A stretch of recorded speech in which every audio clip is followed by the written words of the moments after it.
ওনারা এখন বিভিন্ন বিষয়ে হার্ভার্ডে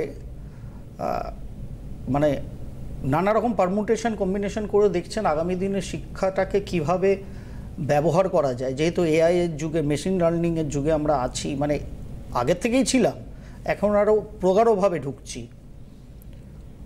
যার ফলে উনি বলছেন ওনার লেকচারের এক জায়গায় যে ওনারা দুটো সেটস অফ স্টুডেন্ট তৈরি করেছেন এটা পরীক্ষা করার জন্য, ওনাদের রিসার্চের জন্য। একটাই টপিক দেওয়া হয়েছে দু সেট স্টুডেন্টকেই। এক দলকে বলা হয়েছে তোমরা এআইকে ব্যবহার করবে, আরেক দলকে বলা হয়েছে তোমরা সিম্পল গুগল সার্চকে ব্যবহার করবে। দেখা যাচ্ছে যে পোর্শন এআইকে ব্যবহার করেছে তারা সেই টপিক সম্বন্ধীয় একটা সুন্দর বিষয় জেনে ফেলেছে,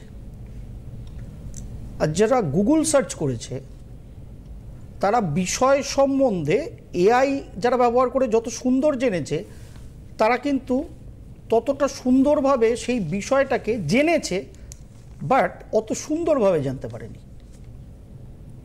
চমকটার পরের জায়গায় সেম টপিকেই এবার একটুখানি সেলফ ক্রিয়েশনের মাধ্যমে যখনই দুটো সেটস অফ স্টুডেন্টসদের বলা হলো যে টপিক ওটাই, এবার একটু সেলফ ক্রিয়েশনের প্রয়োজনীয়তা আছে, সেখানে কিছু ইলাবোরেশনের কথা বলা হলো তাদের, তখন দেখা গেল রেজাল্টটা উল্টে গেছে।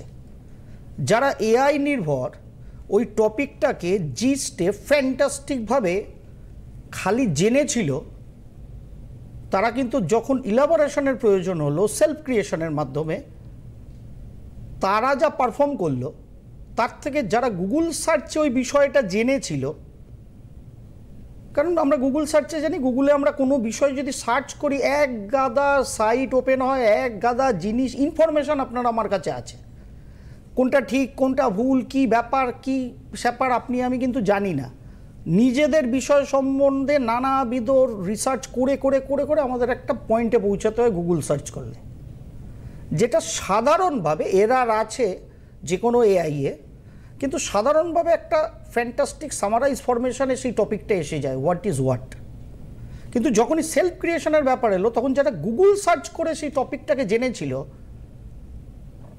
তারা কিন্তু অনেক বেটার পারফর্ম করলো। কেন করলো? তার কারণ এআই যখন যে প্রথম গ্রুপের, ধরে নি যদি এ গ্রুপের ছেলে মেয়েদের জানিয়েছিল যে টপিক এই এই এই মোদ্দা বিষয়, তারা বিষয়টা জেনেছিল। আর যারা গুগল সার্চের মাধ্যমে ওই ইনফরমেশনটাই নিয়েছিল, কারণ জানতে তো আগে হবে, সেম ইনফরমেশনই নিয়েছিল, কিন্তু তারা নিজের মতো করে ওটাকে বোঝার চেষ্টা করেছে। যার ফলে যখন what is the topic actual কি যখন ইলাবোরেট করতে বলা হয়েছে, তখন যারা এআই নির্ভর ইনফরমেশন নিয়েছিল তারা ভেরি গুড ইনফরমেশন কিন্তু ডেলিভার করেছে। যারা গুগল সার্চ থেকে ওই বিষয়টাকে বোঝার চেষ্টা করেছে তারা নিজেদের মতো করে করেছে, যেটা এআইয়ের মতো সিঙ্ক্রোনাইজ হয়নি হয়তো। কিন্তু যখনই সেম টপিককে এবার ইলাবোরেশনের জায়গায় গেল, বিস্তৃতভাবে বলতে হবে সেলফ ক্রিয়েশনের মাধ্যমে, তখন কিন্তু যারা এআই নির্ভর অনলি জেনেছিল, শেখেনি, তারা কিন্তু গুগল সার্চ করে যারা শিখতে জেনেছিল তারা শুধু জেনেই ছিল, তারা কিন্তু শিখেছিল নিজের মতো করে। সুতরাং এআই তাদের যে বিদ্যাটা দিল, that is the information, informatic. আর যারা গুগল সার্চের মাধ্যমে ওই অনলি ইনফরমেশনটা নিয়েছে, তাও পিন পয়েন্টিং না, তারা ওই ইনফরমেশনটা গ্যাদার করলো, করে তাদের ইনটিউশনের দ্বারা ইনটিউটিভলি ওই ইনফরমেশনটাকে এবার বিস্তৃতভাবে কিন্তু ব্যাখ্যা করলো, যেখানে চ্যাম্পিয়ন হয়ে গেল গুগল সার্চ করার লোকরা। ঠিক আমার এই কথাটা শুনে না আমি একটা ব্যাক অফ দ্য মাইন্ড, কারণ অলওয়েজ আমাদের একটা মাইন্ডের পেছনে প্রচ্ছন্ন মাইন্ড খেলে, তো আমি ওনার কথাটা শুনছি মনোযোগ দিয়ে, হাতে মোবাইলটা রেখে শুনতে শুনতে ভাবছিলাম এই যে বিভিন্ন আমাদের মোটামুটি টেলিমিডিয়ার পর্দায় এই প্রকাশনীর এই বই পড়েছি বলে আমি তৃতীয় হয়েছি, এই প্রকাশনীর এই বই পড়েছি বলে আমি প্রথম হয়েছি, এই প্রকাশনীর এই বই পড়েছি বলে আমি দ্বিতীয় হয়েছি, এই যে অ্যাডভার্টাইজমেন্টগুলো গত 8-10 বছর ধরে, বোধহয় 5-7-10 বছর ম্যাক্সিমাম হবে, আমরা টিভির পর্দায় ভেসে উঠতে দেখছি, যে প্রবণতায় আমরা গা ভাসাচ্ছি, এর ফলে কি হচ্ছে, হয়তো ওই সহায়িকাটা পড়ে সবাই তো ফার্স্ট হবে না, অনেকে হয়তো অ্যাকচুয়াল তার মেরিট বা তার শিক্ষা যা তা কর্ম করছে শিক্ষা গ্রহণের জন্য, তাতে হয়তো 50-60 পেত, ওই সহায়িকাটা পড়ে সে হয়তো 70-80 পাচ্ছে। গুড, কারণ সে খালি ইনফরমেশান নিয়েছে এআই এর মতো, সে জেনেছে, সেটাকে পরীক্ষার খাতায় প্রয়োগ করেছে, 60-80 হয়ে গেছে, মার্কশিটটা জল করছে, 80% এন্ড অ্যাভাব। হেভি খুশি বাবা মা, সন্তান আরও বেশি খুশি। কিন্তু যারা ওই সহায়িকাগুলো পড়েনি, টিচারের কাছে স্কুলে কিংবা কোচিংয়েও ইভেন যে শিক্ষকদের থেকে বোঝার চেষ্টা করেছে, জেনেছে, তো শিক্ষকরাও জানায়, জেনেছে, বুঝেছে এবং নিজের মতো করে ওটা অ্যান্সার শিটে লিখেছে, সেই ছেলে মেয়েটি হয়তো ধরে নিন 70% পেল।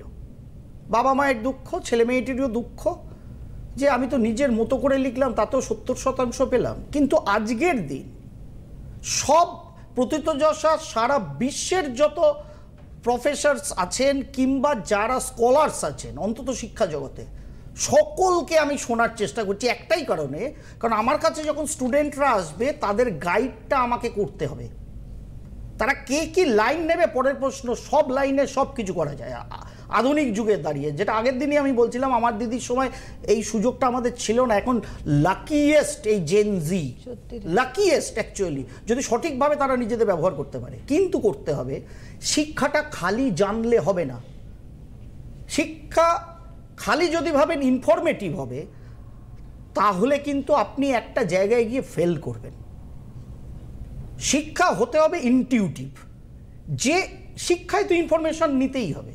আমি এই যে ভারতের আনন্দের কথা বললাম, এটা তো আমার কাছে ইনফরমেশন, কিন্তু আমার কেন এই বাংলা বিভিন্ন টেলিপর্দায় দেখানো ওই বিজ্ঞাপনগুলোর, প্রকাশনীদের সহায়িকার বিজ্ঞাপনগুলোর কথা মাথায় আসলো? তার কারণ আমার কাছে উনি এআই আর গুগল সার্চ দিয়ে উদাহরণ দিয়েছেন। আমার কাছে একটা শিক্ষক একটা ছাত্রছাত্রীকে স্কুলে, কলেজে কিংবা তার কোচিংয়ে, আমার কাছে নো প্রবলেম কোচিংটা, শুধু জানাচ্ছেন না, বোঝাচ্ছেন। সেই বোধটাকে যদি ছাত্রছাত্রীরা গ্রহণ করে নিজেদের মতো প্রয়োগ করতে পারে, যতটুকুনি তারা পার্সেন্টেজে পারবে, তারা এখন হয়তো 50%, 60% পাচ্ছে, হতে পারে এরকম, যাকে আপনি আজকে টিভির পর্দায় প্রথম, দ্বিতীয়, তৃতীয় হয়ে বড় মুখ করে এই প্রকাশনীর সহায়িকা পড়েছি বলে দেখছেন, সেই ছেলেটি বা মেয়েটি এক সময়ে গিয়ে তাদের বয়স অনুযায়ী হয়তো মাস গেলে 1 লাখ কিংবা 1.5 লাখ টাকা মাইনে পাচ্ছে। যে ছেলেটি বা মেয়েটি 60% পেয়েছে, কিন্তু পেয়েছে নিজের গুণে, সেটা ওই ইনফরমেশনকে সে ইনটিউটিভ প্রয়োগ করেছিল পরীক্ষার খাতায়। আমি চ্যালেঞ্জ নিতে পারি, এই 60 পাওয়া ছেলেটি বা মেয়েটি হয়তো বা একদিন ওই ফার্স্ট হওয়া, সেকেন্ড হওয়া, থার্ড হওয়া ছেলেটিকে বা মেয়েটিকে এমপ্লয়ি হিসেবে চাকরি দিতে পারে। আগামী দিন কিন্তু এরকম। শিক্ষা যদি ভাবেন অনলি ইনফরমেশনের ওপর, মার্কশিটকে হেভি করব, ভারী বানাবো, বানাতে পারেন, কিন্তু আগামী ভবিষ্যৎ আপনাদের মুখ থবড়ানোর জন্য খালি সময়ের অপেক্ষা। কিন্তু যে কোনো বিষয়, ইন এনি সাবজেক্ট,